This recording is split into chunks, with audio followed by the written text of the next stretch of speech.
Pozdravljeni, sem Beti Burger, avtorica podcasta Na robu, kjer se lotevamo tem odrinjenih obrob, da kot družba ne zgrmimo čez njega. Tokrat o dedovanju družinskih travm. Z mano je Lija Katarina Kompan-Erzar, doktorica psihologije, zakonska in družinska terapevtka. Pozdravljeni. Dober dan. Od naših staršev, prednikov, torej ne dedujemo samo nekaj, kar je očitno, denimo barve oči, ampak tudi travme. Pa me zanima, ko rečemo travma, o čem pravzaprav govorimo? Bi lahko to imenovali kot neko psihološko rano? Ja, to vsekakor povzroča psihološke rane. Travma je vsako doživljanje, travmatično doživljanje je tisto, kjer na nek dogodek, ponavadi gre za zahtevne dogodke, tudi objektivno težke, nasilne, zlorabljajoče, tako zelo smrtno nevarne, na katere naše telo nima ustreznega odziva. Pomeni, presega naše zmožnosti soočanja z našim okoljem. Meni nekaj, kar te preplavi, kar popolnoma zablokira tvoj sistem in poskuša ohraniti tvoje preživetje.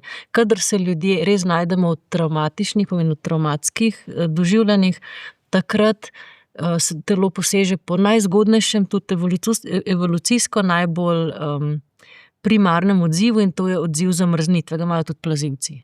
Pomeni, ustavi vse nepotrebne procese v telesu in ohrani zgolj preživetje.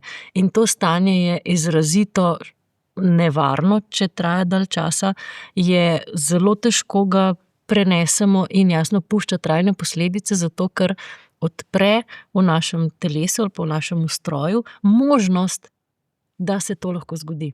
Pomeni, dokler mi ne doživimo neke težke izkušnje, tudi ni v našem organskem sistemu, pač se ni bilo treba še na njo odzivati, zato tega odziva še ni. In vse, kar doživimo, postane ena od potencialnih možnosti za odzivanje v prihodnosti. Pomeni, če smo žrtve travmatičnega dogodka, če doživimo nek zahteven dogodek kot travmatičen, potem je velika verjetnost, da bomo vse življenje, če ne bomo uspeli nekako sprocesirati tega ali pa integrirati tega izkustva, vse življenje občutljivi na to vrstne dogodke ali pa na vse, kar spominja na tisti izvorni dogodek, ker bo telo vedno pripravljeno odreagirati s tem najbolj burnim odzivom. Pa bi mogoče lahko s konkretnim primerom. Zdaj, na kakšen način, zato ker mogoče zdaj govoriva o tematiki, pa da si mogoče poslušalci mogoče, če najbolj tako bom rekla, take znane, rečemo, so vojne travme. Kaj znam, recimo doživljanje v taboriščih ali pa da si bil priča pobojem ali pa eni grozi, nasilju, zlorabam. To so dogodki, ki jih ne bi smeli biti. Ko v resnici to je nekaj popolnoma skregano z osnovnim človekovim vzgibom, ki je iskanje varnosti in povezanosti. In takrat, ko smo soočeni z nečim takim, nimamo odgovora. To ni, da rečeš, se mi je razbila šalčka in zdaj poberem črepinje in grem naprej, ampak ti gledaš, kako, ne vem, nekdo pred tvojimi očmi umoril tvojega otroka. Kakšen odziv lahko daš? Otrpneš in rečeš, Bog pomagi, kaj naj naredim zdaj. Sploh niti ne moreš razmišljati, ker si tako osupel, tako zgrožen, tako prestrašen, v taki stiski in grozi, da organsko nimamo sposobnosti soočanja s toliko visokim stresom. In telo takrat doživlja, da bo razpadlo. Pomeni, če bi gledali čisto nevrološko, grejo miselni procesi, se ugasnejo, čustveni procesi zamrznejo, zato ker bi bil naval hormonov, napetosti, tudi rečemo ostalih vseh stresnih znakov prehud, da bi ga mi lahko preživeli. In to je tisto, kar ostane. Pomeni tista nema groza in popolna napetost, ki je ne moreš z njo narediti ničesar.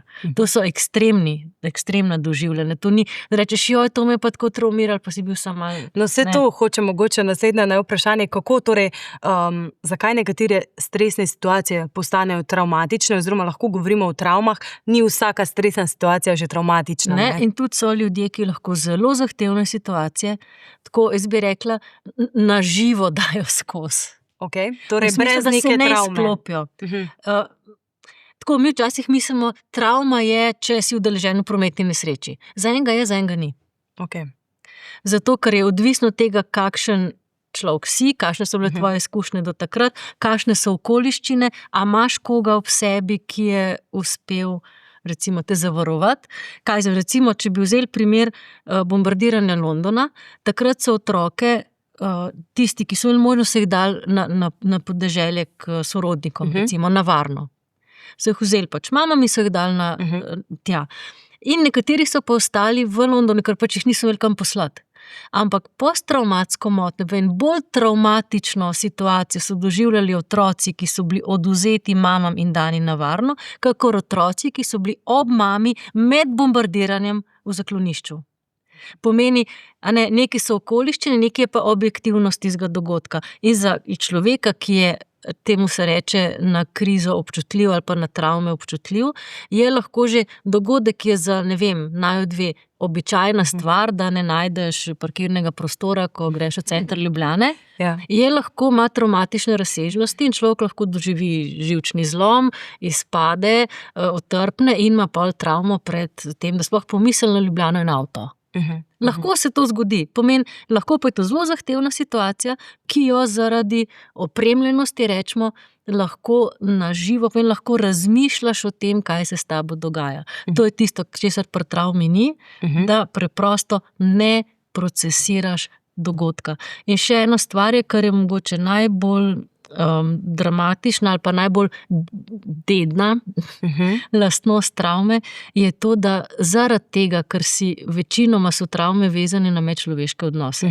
Nekje so pač naravne nesreče, ampak večinoma gre pa za nasilje, zlorabe, za stvari. Ja, to, kar človek človeku naredi.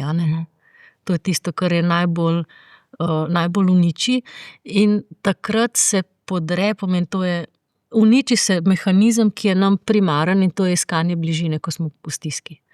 Ko je človek v stiski, želiš najti pripadnika iste vrste, ki bi ti pomagal iz te stiske priti ven. Zdaj imate že omenili, oziroma smo se že od travme dotaknili tudi dedovanja travm, ne? Ja, in to sem hotela še reči, da v tem primeru, ko se to zgodi, pomeni, da je v človeških odnosih se zgodi travmatičen dogodek, takrat nam uniči naš osnovni vzgib zaupanja v druge ljudi. Ko se to podre, je človek sam in edini prostor, v katerem bi lahko travmo zdravil, to je prostor varnih medčloveških odnosov, zanj ga ostane nedostopen. In tak človek, ko postane starš, zelo, zelo težko, brez opore, pomoči, nekega razumevanja, odgovarja na potrebe lastnih otrok. Zato se travma deduje. Na ta način, plus da jasno je potem še ena čisto organska osnova, da se človekovo telo skuša vedno maksimalno prilagoditi na okoliščine. Če so okoliščine zelo travmatične, se pozna to tudi na verjetnosti, kater del genskega materiala se bo prepisan, kater ne. Zdaj se mi zdi, da se je v zadnjih letih začelo več govoriti o dedovanju družinskih travm. Sicer so že po holokaustu začeli govoriti o teh travmatičnih oziroma o dedovanju. Je to nekaj, kar mogoče včasih nekateri po domače rečejo družinsko prekletstvo, ko govorijo o travmah? Lahko bi se tudi tako reklo. Zdaj, jaz tega izraza dedovanje travme je bolj ozko vezan na en del tega. V bistvu je boljše reči prenos, medgeneracijski prenos travme, zato ker zajema veliko širši spekter prenašanja. Predvsem je pomemben ta vedenjski. Pomeni, kaj se dogaja z našo senzitivnostjo in čustveno odzivnostjo v odnosih. Travma seveda to poruši, zato ker ni funkcionalno, da bi možgani še bolj detaljno srkali dražljaje, ki govorijo o tem, kako grozna je ona situacija bila, morajo odrezati. Če pa ti hočeš enega dojenčka razumeti, enega otroka spremljati, enega mladostnika podpreti, moraš biti pa mojster zaznavanja detajlov. Tam so pa stvari v detajlih, v čustvenih drobnih vzgibih, v temu, da se ti oči posvetijo, ko vidiš svojega otroka, v temu, da se ti obraz razvedri, v temu, da se odzivaš na drobne spremembe na obrazu drugih ljudi. Ampak pri travmiranem človeku tega ni. In potem rečemo, otrok, ki ni bil udeležen v tem travmatičnem dogodku, gleda travmiran obraz. Če si predstavljate dobre srhljivke, Niso narejene tako, da kaže neke gnusna, razpadajoča trupla, ampak so narejene tako, da kažejo obraz ljudi, ki to truplo gledajo. In to je tisto, kar ti povzroči srh po celem telesu. In včasih otroci leta in leta gledajo obraz ljudi, ki so gledali travmo. In to je zastrašujoče in izredno obremenjujoče in travmatično za otroka. Kako pomembno oziroma na kakšen način pa se potem človek zaveda, da gre tu za nek družinski vzorec, torej da je neko travmo mogoče podedoval, da ni to nujno njemu lastna. Verjetno je zelo, zelo pomembno, da v bistvu pozna svoje starše, da pozna svoje prednike, da ve, kaj so dali skozi, da zna prepoznati to pri sebi. Ja, če hočemo mi razumeti naše čustvene vzgibe, ponovadi si ljudje začnejo spraševati, kaj je z mano narobe, da tako čudno reagiram na situacije. Jaz mislim, da bi bilo tako, a moje telo reagira drugače. Ali pa smo v stiski pri stvarih, za katere vemo, da ni nobenega razloga. Imamo neke strahove, neke zadržke, neke mogoče v odnosih se zapletamo v neke vzorce, ki ne vemo, kako smo se tam znašli. In pa ni za reči, mama je bila travmirana, zato jaz ne morem. Ampak reči, v katerem scenariju jaz igram, v katerem poglavju neke zgodbe jaz nastopam, da je to, kar se mi dogaja, logičen del tega scenarija. Ni tako, kot kdo mi je to potisnil. Ne, jaz igram neko zgodbo, nek skript, nek notranji delovni model, bi se reklo temu. In če veš, kakšen je, potem lahko ga pelješ v različne smeri. Če ne veš, kakšen je, če ne veš, v kateri igri igraš, je vsako tvoje dejanje na nek način tvegano, ker nikoli ne veš, ali to še paše noter ali ne. In bo vedno igra te potegnila v tisti glavni tok. Če si predstavlja enega igralca, da ga daš na oder in on ne ve, v kateri predstavi nastopa. Ima neki namigov, ima neki svoj igralcev in se ob njih poskuša nekako umestiti. Ampak vedno se bo čutil malo tujega v tem svetu. In dostikrat bo doživel čudne poglede ali pa čudne reakcije na to, kar on počne, ker vsi ostali vejo, katero igro igra, on pa ne ve.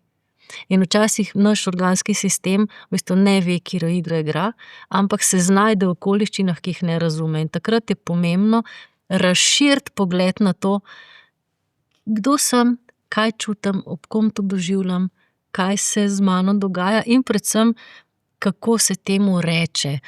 Integracija teh travmatičnih doživetij ni to, da mi zdaj iščemo krivca, ampak da mi iščemo pomen. Nobeno naše dejanje, nobeno naše doživljanje, noben naš vzgib v odnosih ni brez pomena, ampak mi smo dostikrat tako brez ključa do tega, kako razumeti to, kar se nam dogaja. In predelava travme ali pa sploh ena rast, rečemo tudi organska ali pa tako osebnostna, je v tem, da mi razumemo, kaj čutimo. Zato prva stvar je, da sploh opazimo, da smo nekaj čutili, da si to priznamo. Meni grejo ljudje na živce, jaz ne maram ljudi. Pa toliko mislim, da sem altruistična, pa dobra, a pol vidim, da kdorkoli blizu pride, mi prebudi jezo. Zdaj ni treba reči, ne smem biti jezna, moram biti dobra. Ne, mi prebudi jezo, ne za nalašč. Ampak zakaj je toliko jeza v meni, ko se mi ljudje približajo? To pa je zanimivo vprašanje. In kakšen bi bil lahko odgovor? Odgovor bi lahko bil ta, da je to vrstna situacija, ko pride človek blizu, bila zelo močno zaznamovana z jezo, da večina ljudi, ki so prišli blizu, konec koncev me je nadrla. Ali pa da ko sem jaz prišla blizu... Torej, da otroci so dobili... Ja, da sem prišla blizu svoji mami, ko sem jo najbolj rabila, me je nadrla, pa daj bejš, ne? Kaj me zdaj motaš? Ali pa da sem gledala, kako takrat, ko so ljudje prihajali v našo hišo, recimo ali na obisk ali kakorkoli, so moji starši utrpnili in se začeli izumetničeno obnašati. Ali pa preden pride obiski, smo vsi živčni, kako bomo naredili, da bo vse lepo, da ne bi kdo nam kaj rekel. V tem, če ti živiš v takem vzdušju, pa to so take blage stvari. Jasno, da se ljudi bojiš. Tvoje sporočilo otroku ni to, mama želi izpasti vedno najboljša, ampak sporočilo otroku je, ljudje so nevarni, ker ko pridejo domov, se vse spremeni. Vsi se začnejo drugače obnašati. Da ne govorim o vedenjskih vzorcih, kjer recimo starši, ki so res močno zaznamovani s travmo, otroški jok doživljajo kot toliko ogrožajoč, da jih v bistvu otroški jok travmira in utrpnejo. Okay. A ne? Če hočeš ti, vsi, ko hodimo po ulici, če slišiš enega dojenčka jokati, vsak od nas se zdrzne. Ja. Ker je namen dojenčka, da te pretrese s svojim jokom. In če ti si imel izkušnjo, da enkrat si ti tako neutolažljivo jokal in nikogar tam ni bilo, ne glede na to, kako si bil star, ni bilo smiljenja, ni bilo sočutja, ni bilo nobene bližine, ampak je bila mogoče še hujše zasramovanje ali pa nasilje, jasno ti bo ta jok prebudil tisto spominsko sled, ki se veže na stisko, ki jo ta jok izraža. In boš seveda utrpnil, ker takrat je bilo najbolj varno utrpeti. In če ti ob dojenčku, ki joka in želi, da ga dvigneš in potolažiš in na mehko objameš z enim, a ne mu daš toploto in mehkobo, ga primeš z zakrčenimi rokami in ga z eno grozo na obrazu, ki pač ne kontroliraš, pogledaš, kaj bo čutil ta otrok. Na ta način se prenaša. In tisto, kar pa se deduje, je pa občutljivost na to vrstne dražljaje. Ker se mi zdi, verjetno je potem zelo težko vsem prepoznati, kaj je zdaj podedovano, kaj je zdaj meni lastno, na kak način se začeti v bistvu soočati oziroma prevpraševati, kaj je zdaj s tem. Najprej tako, da sploh prepoznaš svoja čustva, potem, da razumeš svojo zgodbo in da poznaš zgodbo svojih prednikov. Čisto preprosto zato, ker dostikrat se zgodi dve možnosti, ko v globalu imamo, kaj se dogaja s travmo v družinah. V enih družinah se je to travmo kričalo non-stop. Se je skozi o tem govorili, vsi vejo, skozi se o tem govori, vse je s tem zaznamovano, nobena druga tema ni pomembna, govorimo o tem. Vsako nedeljsko kosilo. Ja, in še vmes, in to je vedno na tapeti, in kakšni so oni, in kakšni so ti, in imaš to vse zunaj. To je en način. Drug način je pa molk. Popoln molk. Torej, da sploh ne vejo v bistvu otroci, nič o starših, starih starših. Zakaj gre, samo čutijo, da je nekaj čudenega. Čutijo neko napetost v zraku in otrok, ki ne ve, kam to spada, bo razumel, ko jaz stopam v prostor, vsi otrpnejo. Otrok ne ve, da so že bliže prej otrpni, ampak on pozna samo to. In bo začel s svojim vedenjem nekako poskušal priklicati te ljudi do sebe. Najlažje bo priklical, če jih bo razjezil. Ja, zato da, če bo naredil nekaj narobe, bo vsi skočili, ker to je najlažje. Zelo težko jih bo priklical tem, da bi jih zmehčal in da bi se oni ob nekem nežnem otroku zjokali nekaj, kakšna grozna bolečina se je nam zgodila. Ker travma zahteva v bistvu ozaveščanje tistih čutenj, ki so bila takrat prepoznana kot smrtno nevarna.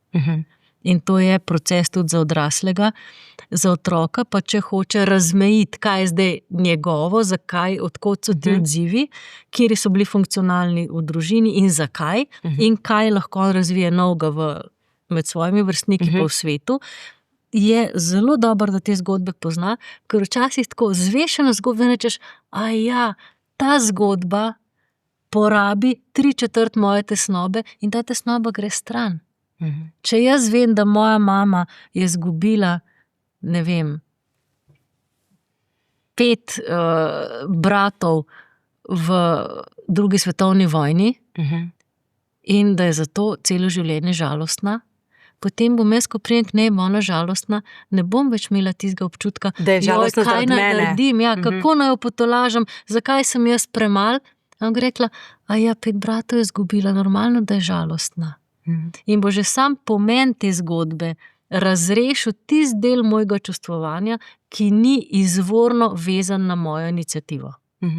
Ampak kakšne so pa potem tu razlike, naprimer med družinskimi in družbenimi travmami? Verjetno se to prepleta, ne? Vi ste sami tudi proučevali travme po drugi svetovni vojni, oziroma v času dogajanja druge svetovne vojne.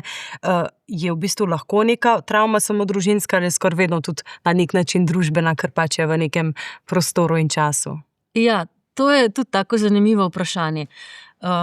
So družbene okoliščine, ki so bolj traumirajoče, rečemo. Meni na vojne okoliščine jasno, da tam je možnosti za traumiranost ogromno. In ta na družbeni ravni povzročena recimo travma seveda zaznamuje ljudi, ki so vključeni. In ti ljudje živijo v družinah. Pomeni, zunanja travma pride v družino. In znotraj družine je seveda to vpliva na vse odnose in na posameznike. Pomeni, iz družbene gre na družinsko, na medosebno in potem na notranje psihično. In potem notranje psihično travmiran človek povzroči lahko novo družbeno travmo. Pomeni, je prepleteno, vedno je na vseh treh ravneh. In se včasih zunanja travma izraža v notranjo, včasih se pa notranja travma razlije v zunanjo. Če gledamo res te psihopatske, sociopatske osebnosti, je svojo lastno travmiranost, se pregrebe na nek položaj, kjer izkoristi nekako nepripravljenost ali pa tiste najslabše vzgibe strahu pri ostalih ljudeh in zakuha vojno in gre in napade eno državo in ga briga. To je pač bolan človek. To ni normalno. Da postaneš tako nenormalen, moraš vsaj 2-3 generacije orangarati na tem, da uničaš tisto, kar je najbolj človeškega. Plus se mora tudi organski ustroj majčkeno temu prilagoditi, da imaš res popolnoma bolne možgane. Nesposobne osnovne empatije, ki so jo sposobni piščančki in opice in ostala živa bitja. Zdaj, verjetno v svoji praksi vi lahko dosti prepoznate, katere so mogoče bolj pogoste. Prej smo že omenjale nasilje, neke spolne travme povezane s spolnostjo, alkoholom. Kaj je še tisto, kar so v Sloveniji, torej ti prenosi družinskih vzorcev povezani, s čim vse? Pri nas je ogromno, to pač zdaj zgodovinarji bolj vejo te številke, ampak se govorijo o 100,000 plus pobitih, a ne? In teh 100,000 ljudi je bilo vpetih v, rečemo, lahko to samo 50,000 družin. A to je veliko. A ne, pomeni to nasilje, ki je bilo, imamo 2 vrsti nasilja. 2 vrsti nasilja, eno. Ampak eno je nasilje, o katerem ki se ga je poveličevalo, recimo, in drugo je nasilje, kjer se ni smelo niti povedati, da je obstajalo. In problem, recimo pri nas, kolikor se ga lahko vidi, je dvojen. En je vezan na molk in na to, da se ni smelo govoriti, in to popolno ustrahovanost družin, ki so se potem izolirale in nekako poskušale poskrbeti za svoje preživetje, tako da niso govorili o teh travmah, niso niti upale iti prižgati svečke, ne vem, Kočevski rok ali kamorkoli. In potem imamo tudi nasilje, ki se je iz te zunanjega, pomeni tistega, ki je bil bolj proaktiven, pa mogoče z nasiljem vstopal v to družbeno okolje in si ga podredil, rečemo, to nasilje je zaznamovalo. Nobeno nesočutno vedenje, ne glede na to, si žrtev, si rabelj, ne pusti človeka nedotaknjenega. In tam, kjer imaš občutek, da je bilo to upravičeno, pač jasno so ostale nočne more, po travmi ponovadi ostanejo nočne more, če si ti bil prisiljen iti preko človeškega dostojanstva, s tem se ne da živeti. Vsaj nemirno. Ja, ampak verjetno tisti, ki ima zmožnost empatije, ne? Mogoče, se večinoma imamo. Ponavadi tisti, ki ima najmanj, tisti si ne maže rok. Pošle bolj normalne ljudi, da opravijo ta dirty business. To je največ imate, recimo... Največ je tega, še vedno je največ teh, rečemo, lahko poiščemo korenine v teh vojno-povojnih travmah, ki pa seveda se prenaša potem na več načinov, ali s tem molkom, otrplostjo, ki se je lahko marsikdaj spremenila tudi v nasilje v družini, ali alkoholizem. Alkoholizem pomeni, da pač odrežeš pol možganov stran v najboljšem primeru, v najslabšem pa postaneš nasilen, nevaren za svojo okolico. Plus, da imamo potem še te alkoholne sindrome, pa kar je teh fizičnih poškodb dojenčkov, če se rojevajo v alkoholnih razmerah, in pa še revščino in karkoli se gor naplete. To je ena smer, recimo pri nas gotovo je eden od najmočnejših takih prenosov travmatičnih vsebin je gotovo alkoholizem. Pri nas je to absolutno najbolj razširjena bolezen in najbolj prezrta. In jasno, na alkohol odpre možnost za vse druge oblike zlorab. Da pogum otopi še malo kontrole, pa rečemo volje ali pa discipline, ki jo človek ima, in mu pač vsa ta travma nepredelana butne na tiste, ki so šibkejši in ki so blizu. Tisti, ki so najbolj odvisni od teh ljudi. No, to je ena stvar.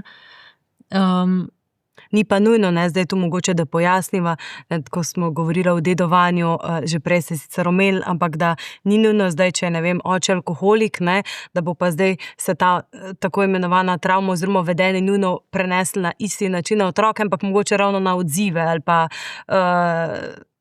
torej, da ne gre za neposredno v smislu, da sam da razjasniva. Ne gre za determinizem, ampak dejstvo je, da oče alkoholik otrokom ne nudi ustreznega odziva.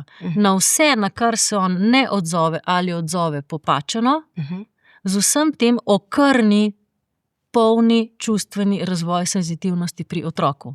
Kar pomeni, otrok ni neumen, da bi potem posnemal pitje, kar pa ni opremljen za širši spekter čustvovanja, kakor njegov oče, če ni imel mame, ki je znala kaj tam narediti, pa še podpornih okoliščin v bližnjem okolju, bo tudi, ko se bo sam soočal z navadnimi življenjskimi izzivi, čutil, da tega ne zmore. Ali bo postal tok in rekel, jaz pil ne bom, ampak potem imaš pa te toge zelo radikalne in v bistvu tudi zelo ozke ljudi. Ni nič bolj prijazen od alkoholika. Nič širšega spektra odzivanja nima. Samo da ima drug stil. Pač namesto, da bi pil, teži. Sicer zdravo je vse verjetno to bolj.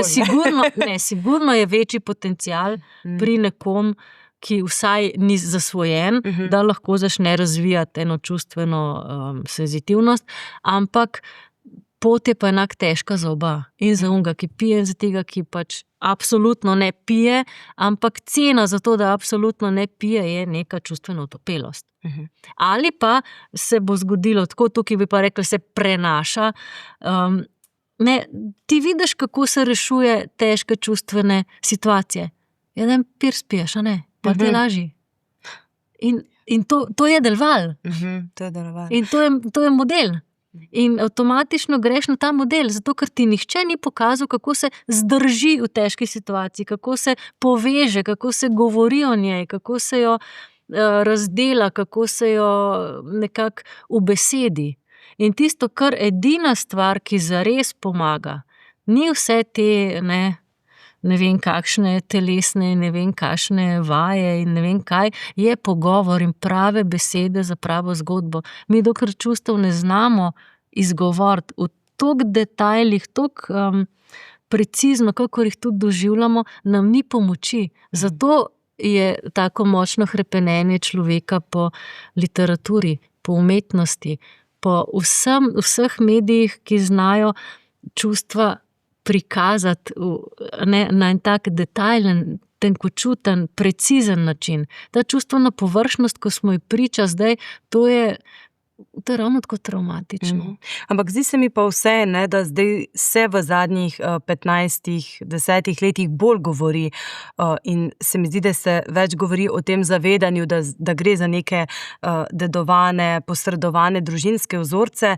Se vam zdi, da je to tudi odraz nekega, če lahko rečemo, odgovornega starševstva v smislu, da res želijo starši oziroma odrasle osebe, preden postanejo starši, razčistiti stvari, se zavedati in ne prenašati nekega vzorca, ki je mogoče bil generacije v njihovi družini, prekiniti, zato da bojo mogoče lahko njihovi otroci malo bolj svobodno zaživeli. Ker zdaj je prvič, pa še zdaj lahko to moramo malo oklepaju reči, v zgodovini, recimo evropski, bilo 80 let, da ni bilo vojne, vsaj v večjem delu Evrope. Ampak živeti pomeni 2 generaciji v miru. To je pogoj, da mi sploh začnemo spet čustvovati nazaj. A ne tam, kjer to ni šlo skozi, vojna je bilo ponovila, mini vojne oziroma na različnih področjih. Ampak tako, take globalne rečemo. Zato je toliko hudo gledati, da se spet nekje, kjer bilo treba iti korak naprej, gre spet v vojno, pomeni 3 generacije smo zasrane. Mislim, v smislu, se bo spet otepale z vsemi temi svinjarijami, ko bomo pa izvedeli, da so se dogajale med vojno. Ne samo mi, ko gledamo vojno, tako higienično, tam imaš vojačke, pa se streljajo, pa eni preživijo, eni ne. V resnici vse, kar je zraven nekih zlorab, nasilja in gnusarije, to bo šele prišlo ven čez 50 let. In nočemo vedeti. Mislim, bilo fino, če ne bilo treba vedeti. Ampak v tem smislu, če hočemo priti do neke senzitivnosti, rabimo varnost. Pomeni živeti v miru, zato da lahko vsaka generacija se uči od svojih otrok, ne po svojih staršev. Ponovadi, če gre v dobro smer, se senzitivnost iz generacije v generacijo veča, zato mladi zdaj, ki večinoma, Bogu hvala, niso več toliko strahvani, kot so bile 2 generacije nazaj, z neko avtoritarno držo, zdaj pa moraš biti priden, ne vem kaj, tih. Ne, zdaj rečeš, glej, naredi, kar češ in ne, je tvoja odgovornost, ali pač kakorkoli. Nekako je, ni treba več slepo ubogati, kar pomeni, da imajo mladi, niso več toliko neumni, da ne bi opazili, kaj ne funkcionira. In to se mi zdi ena zelo dragocena stvar in naloga odrasle generacije je, da to sliši, da se uči od senzitivnosti otrok, ki so imeli boljše izhodišče, kakor smo ga imeli mi. Zato, ker oni čutijo več, zaznajo več stvari jih zmoti in mi lahko razumemo, če razumemo njih, kje lahko mi ta svet začnemo delati bolj tenkočuten, bolj varen, predelovati travme, nehati delati bedarije, nehati slediti nekim vzgibom, ki se že vemo, da so nesmiselni ali pa da vodijo v neko robatost in zlorabo.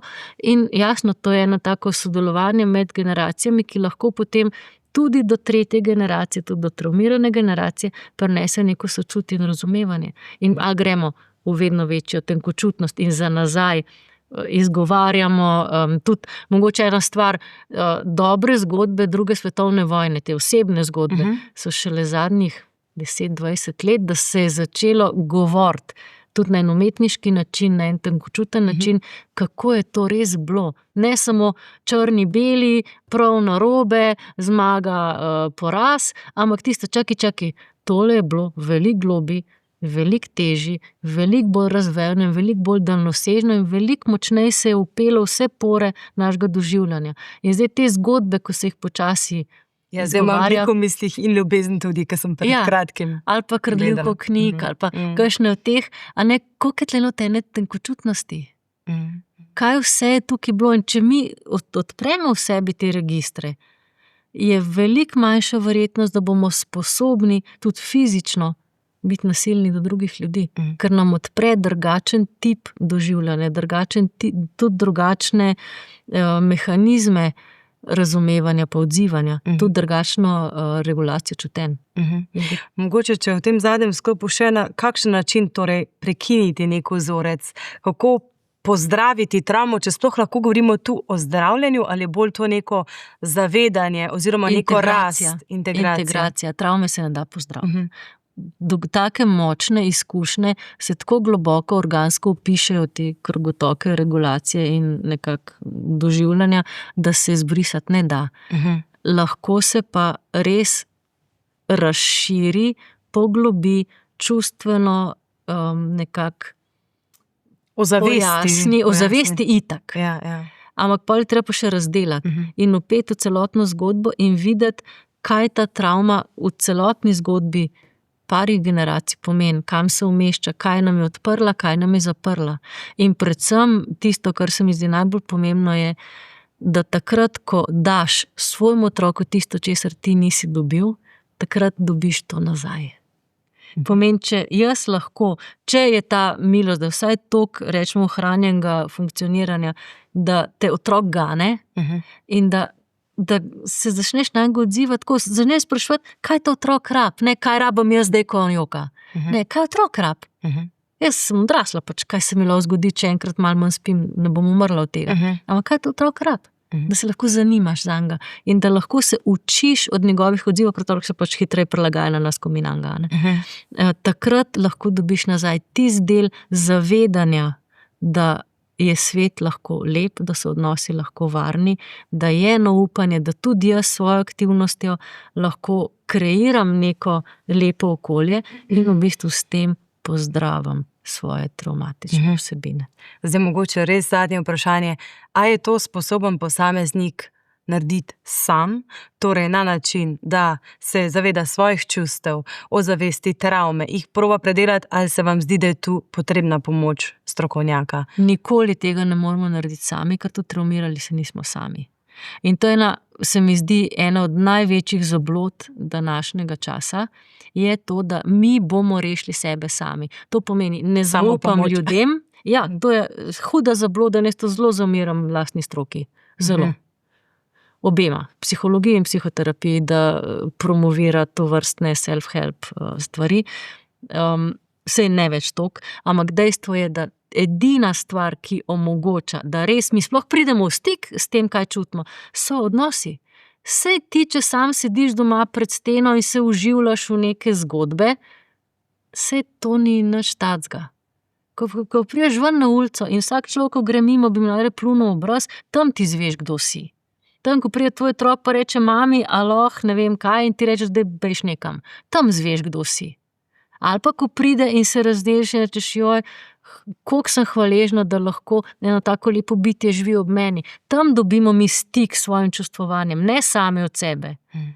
To je zabloda, pomeni sam rešiti travme ne moreš. Ampak tu zdaj govorimo, da mora biti nujno v odnosu strokovnjakov ali samo z drugimi osebami, ki so bile, bodisi tiste, ki so bile tudi vpletene v neko travmo, samo tako, da smo mogoče bolj Čim več. Včasih je dovolj družinsko okolje, včasih so partnerji, vrstniki, vsa medčloveška okolje, vsak odnos bo prinesel en košček zdravja nazaj.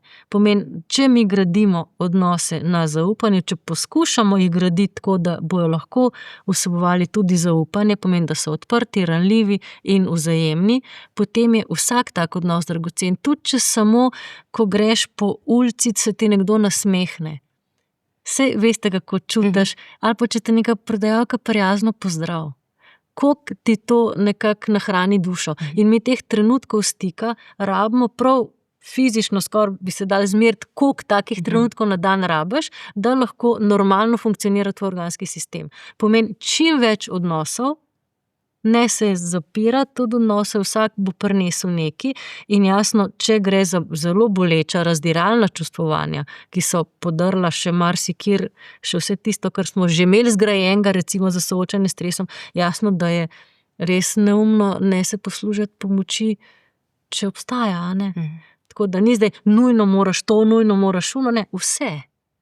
Preprosto ugrizen tudi to kislo jabolko, vzpostavljanja ponovnega zaupanja v medčloveške odnose. To mislim, da je tisto, kar je glavna naša naloga, prav naše generacije, da ne potiskamo svojih otrok v to, kaj morajo vse oni sami, zato ker mi mislimo, da bomo sami sebe za lase iz močvirja potegnili. Ne bomo se. Zato ker tudi not nismo prišli vsak posebej, smo prišli skupaj. Lija Katarina Kombanerzar, najlepša hvala za pogovor. Hvala vam. In hvala vam, dragi poslušalci in poslušalke, gledalke in gledalci, za pozornost. Lep pozdrav, do prihodnjič.